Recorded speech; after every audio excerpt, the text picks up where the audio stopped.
Olá, sejam muito bem-vindos à continuidade do estudo de Coríntios. Hoje nós estamos iniciando a segunda carta aos Coríntios.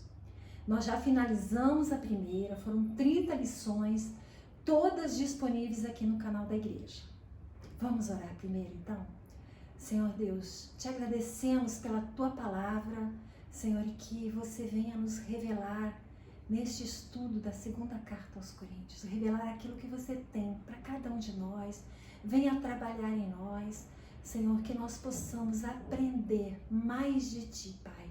É o que te pedimos e te agradecemos no nome de Jesus. Amém. Então nós vamos começar com uma breve introdução.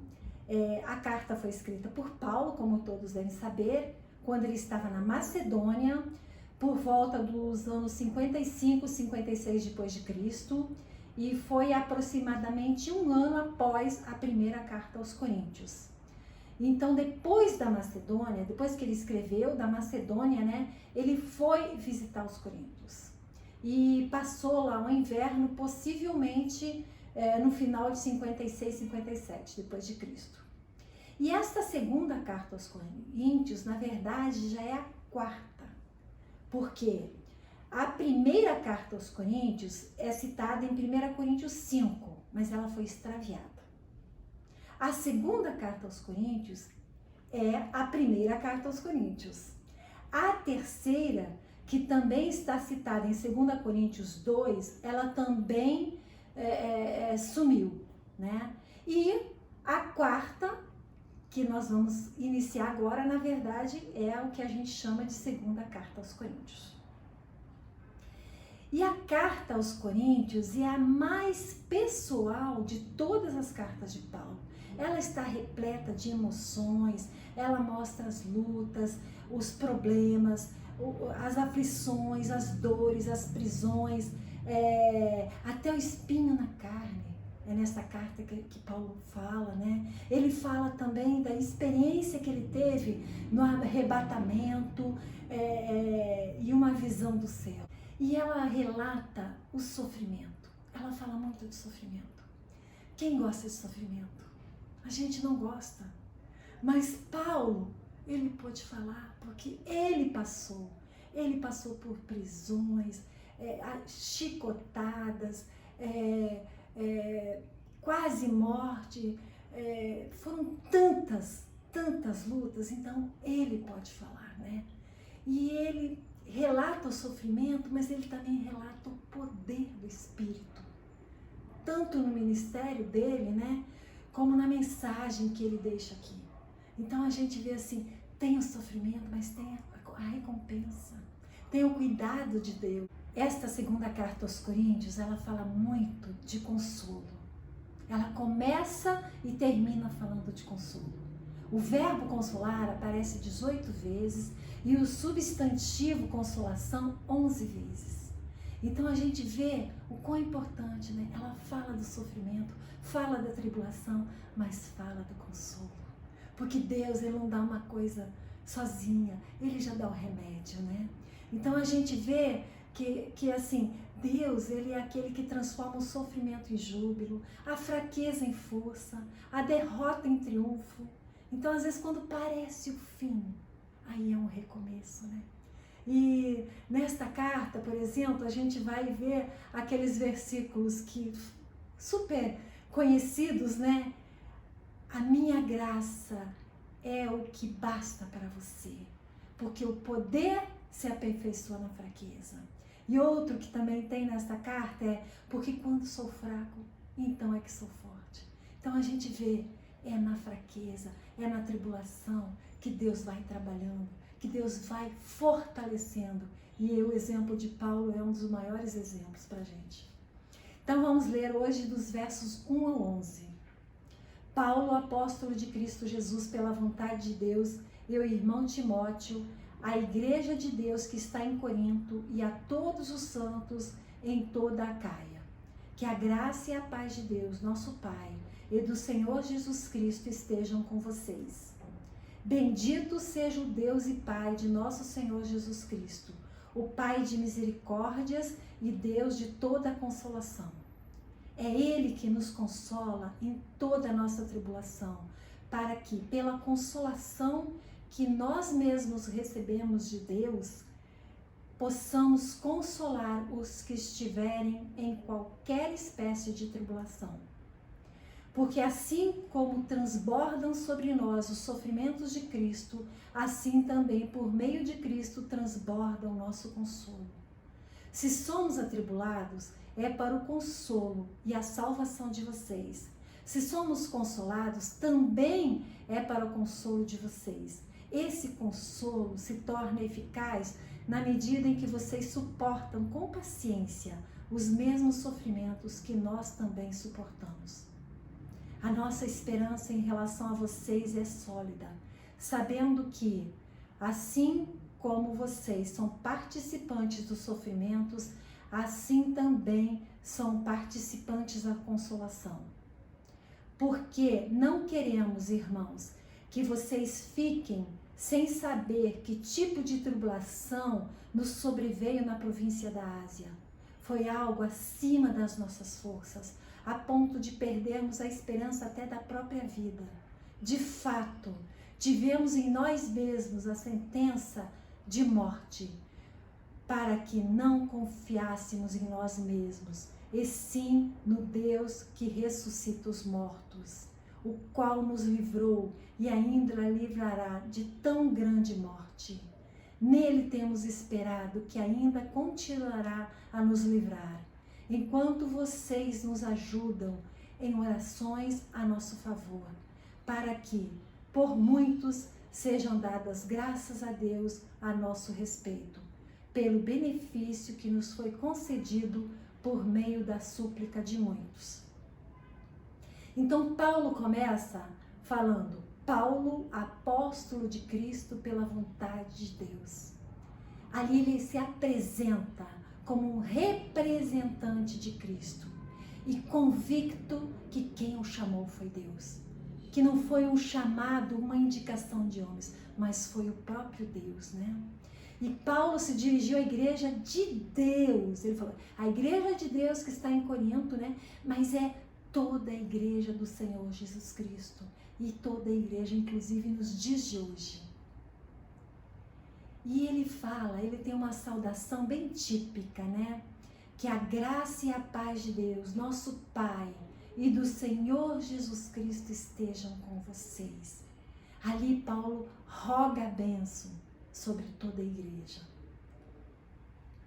E ele fala mais adiante, bendito seja Deus. Deus deve ser exaltado pelo que Ele é. E a palavra bendito, né, é uma forma judaica de louvar a Deus, reconhecendo-o como fonte de todas as bênçãos. Então, bendito, Deus é a fonte de todas as bênçãos. E ele também cita mais adiante, Pai de misericórdias. É um atributo de Deus, ser misericordioso.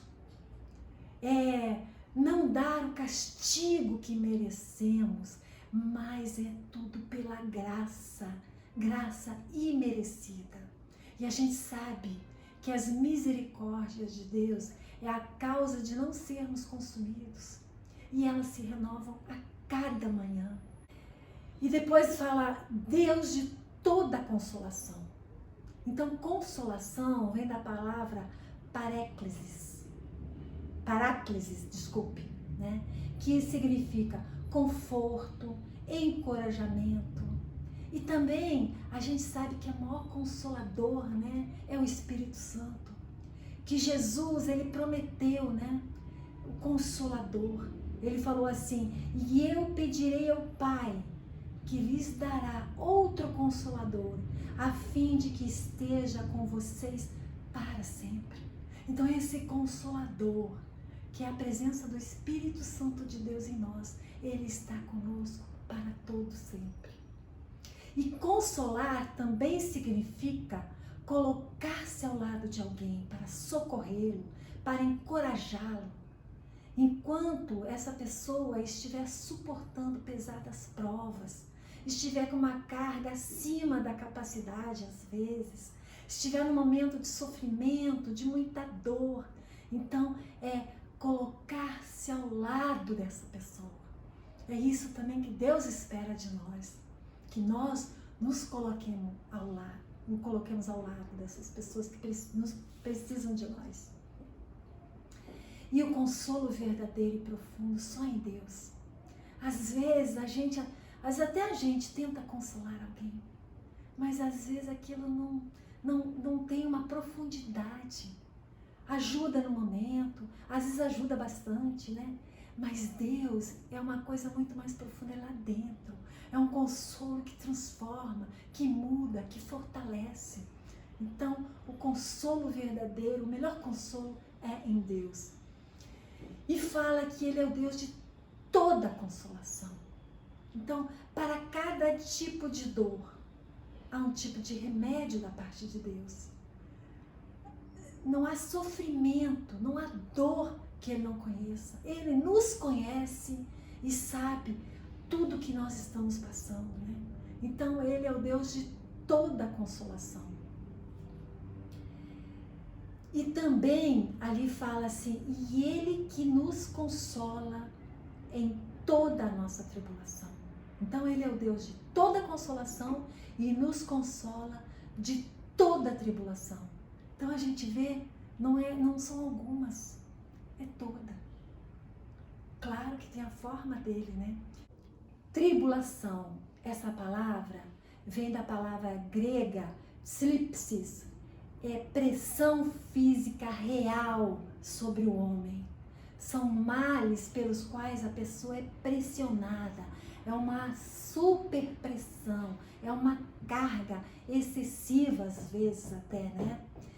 Mas e quando ele fala assim, toda tribulação, significa qualquer doença, dores, adversidade, traição, perdas, desânimo, ansiedade, angústia, depressão, perseguição, perigos, são tantas, né? Porque ele fala ali que Ele nos consola em toda tribulação. Aqui é uma listinha, mas é muito mais do que isso. Às vezes é uma tribulação pequena também, mas Ele nos consola na pequena e na grande. Então, mesmo na tribulação, Deus tem um propósito. Ele não dá nada sem propósito. Tudo é permissão de Deus, mas quando Ele permite, tem um propósito. Mas a gente sabe que Ele está conosco e nos consola de toda a tribulação. Então, consolação não é livrar-nos do sofrimento, mas estar ao nosso lado para que possamos suportar, aprender, nos prepararmos, nos fortalecermos para a gente conseguir sair mais forte do que quando entramos. Esse é o propósito. Então, durante a tribulação, nós temos duas opções.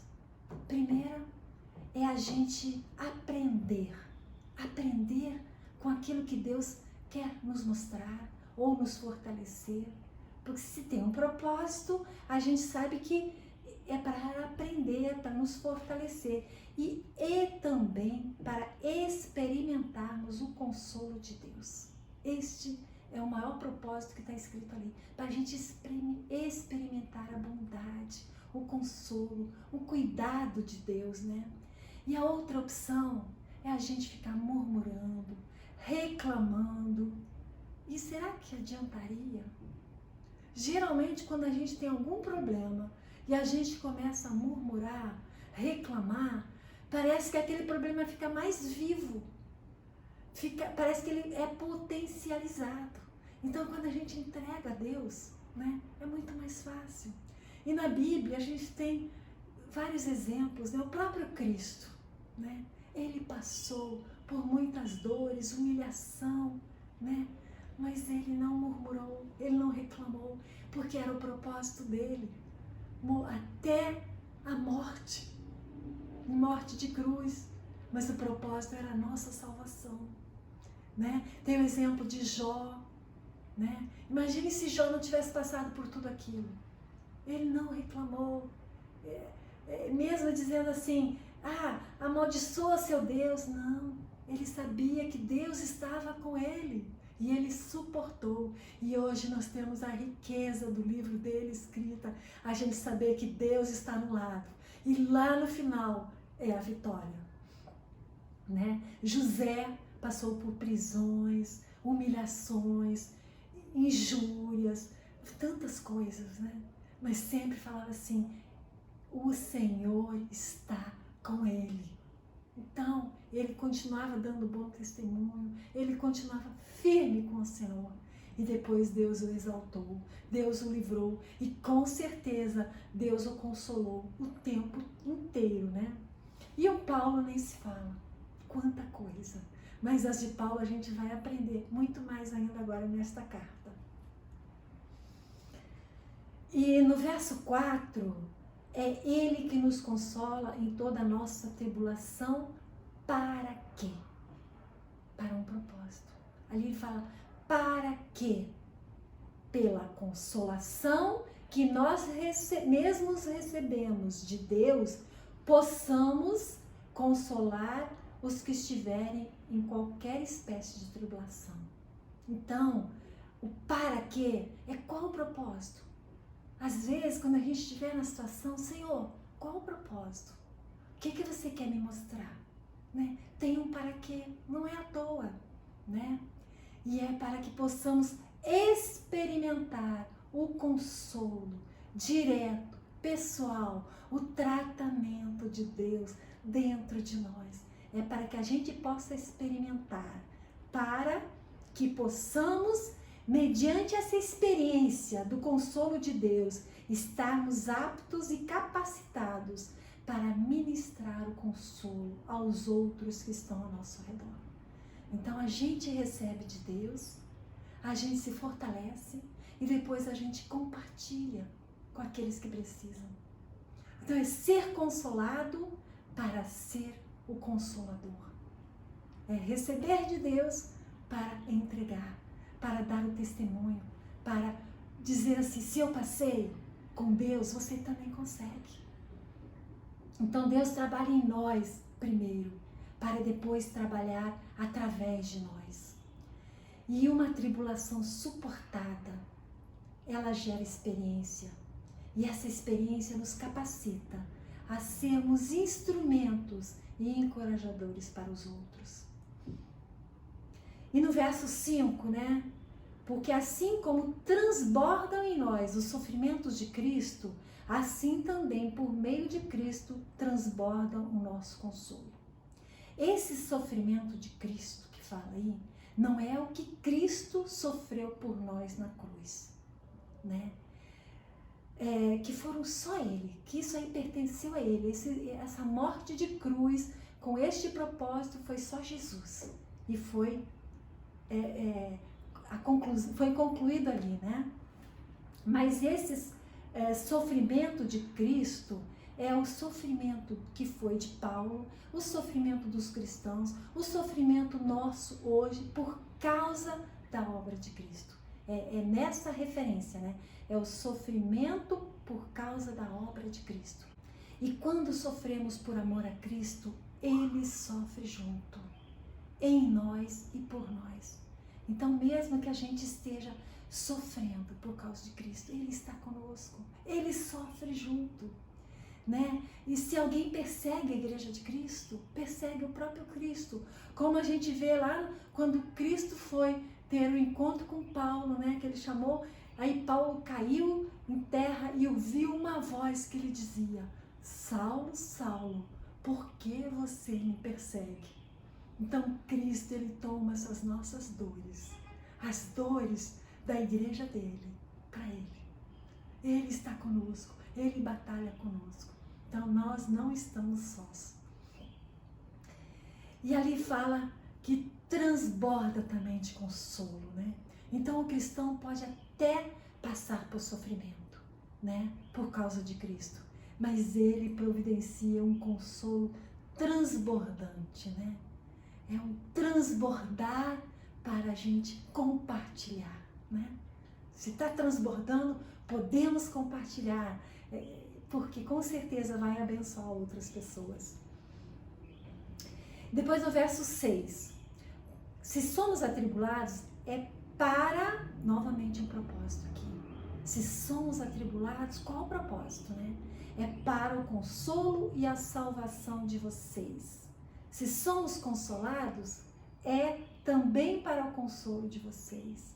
Mais uma vez, se a gente é atribulado, se a gente é consolado, mostra que tem um propósito, né? O sofrimento tem o propósito de levar consolo e salvação para os outros. Ali Paulo fala assim, se a gente é atribulado, é para o consolo e a salvação de vocês.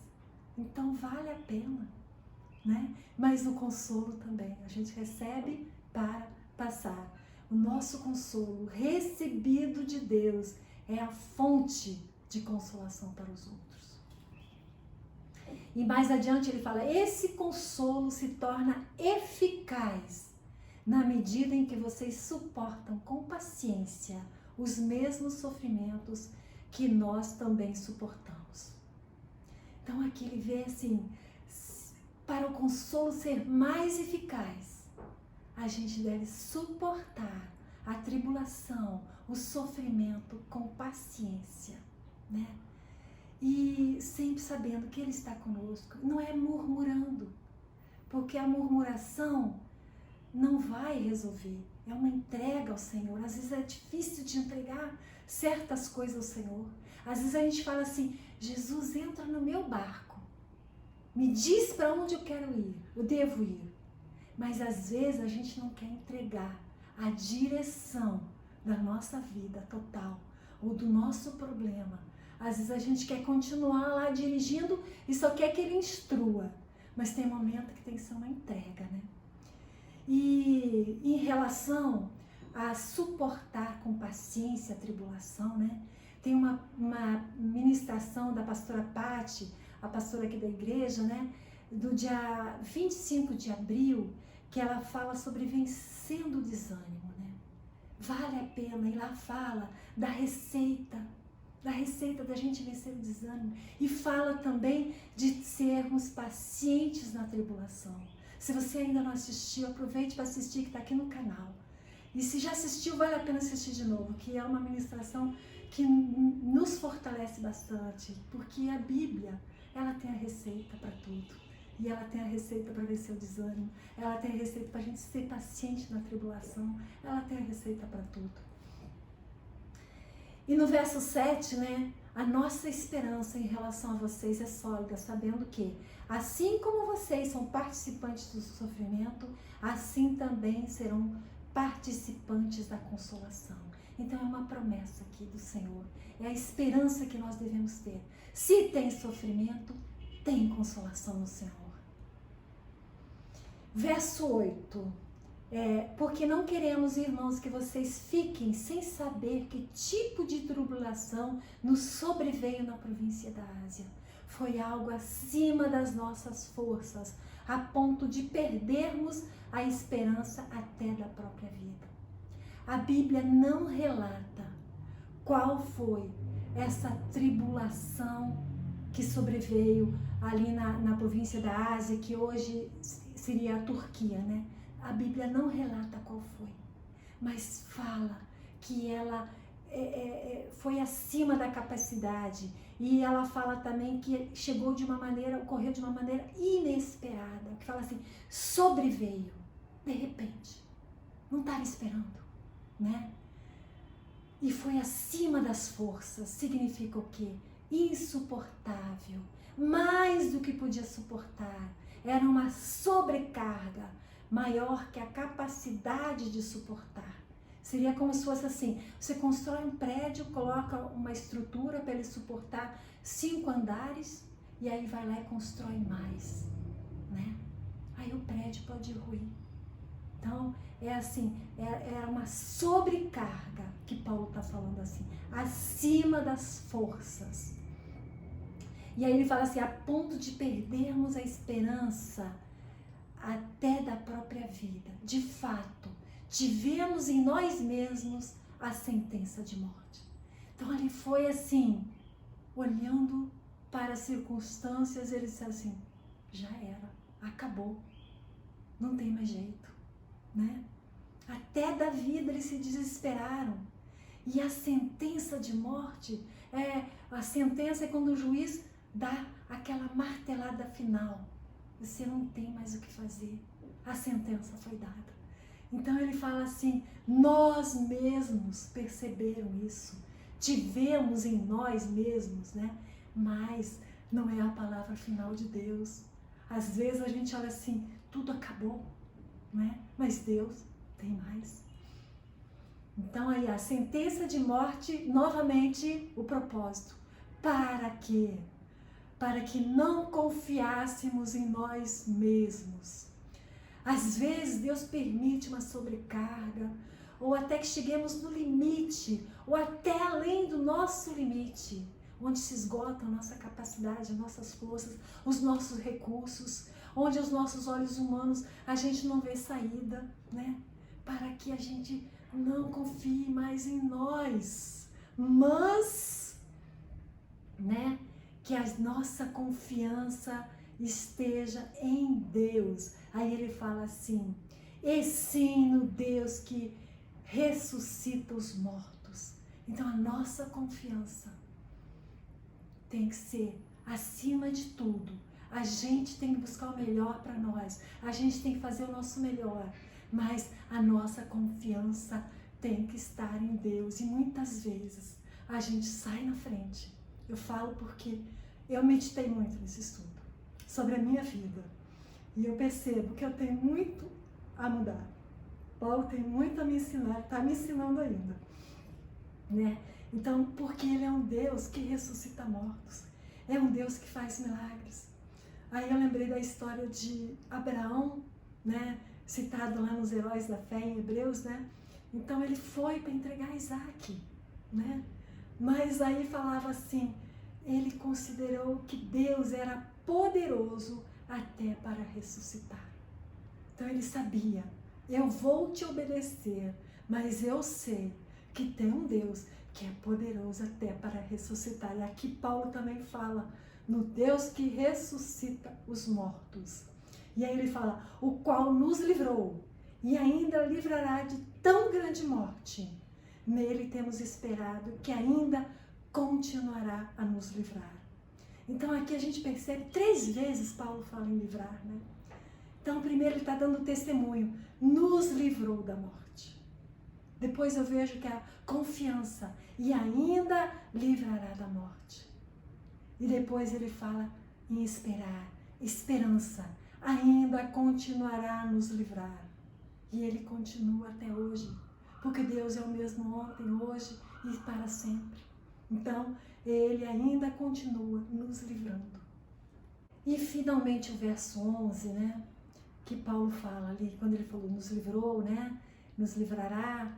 Então ele fala, enquanto vocês nos ajudam com orações a nosso favor, para que, por muitos, sejam dadas graças a Deus a nosso respeito, pelo benefício que nos foi concedido por meio da súplica de muitos.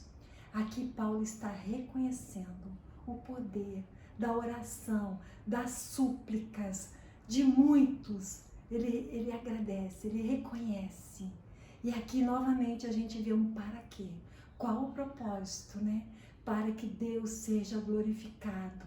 Porque aí ele fala, por muitos sejam dadas graças a Deus a nosso respeito. Então, Deus faz o milagre, conta com as orações, por isso que é importante a gente sempre orar pela igreja, pela nossa liderança, né? A gente está suportando as pessoas em oração. E agora, para finalizar, uns pontos para nossa meditação. Temos experimentado o consolo de Deus? Temos tido paciência na tribulação para esperar, para perceber o consolo de Deus? Porque às vezes a gente tem que perceber. Porque Deus, ele está sempre querendo nos consolar. Mas se a gente está tão agitado, tão atribulado, talvez não perceba. Porque com certeza ele já consolou a todos. Temos usado as tribulações para aprendermos e crescermos? Ou apenas murmuramos? Temos sido um consolador para com os outros? Temos testemunhado daquilo que Deus fez conosco? Às vezes, quando a gente quer fazer alguma coisa, ou quer fazer uma viagem, por exemplo, quem já viajou para aquele lugar? Me fala, como é que é?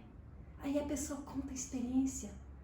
É diferente. Ela já passou por aquilo, ela já esteve naquele lugar. E assim quando a gente já passou por alguém, que tem outra pessoa, que está passando por algo similar, a gente pode ser um canal de bênção, né?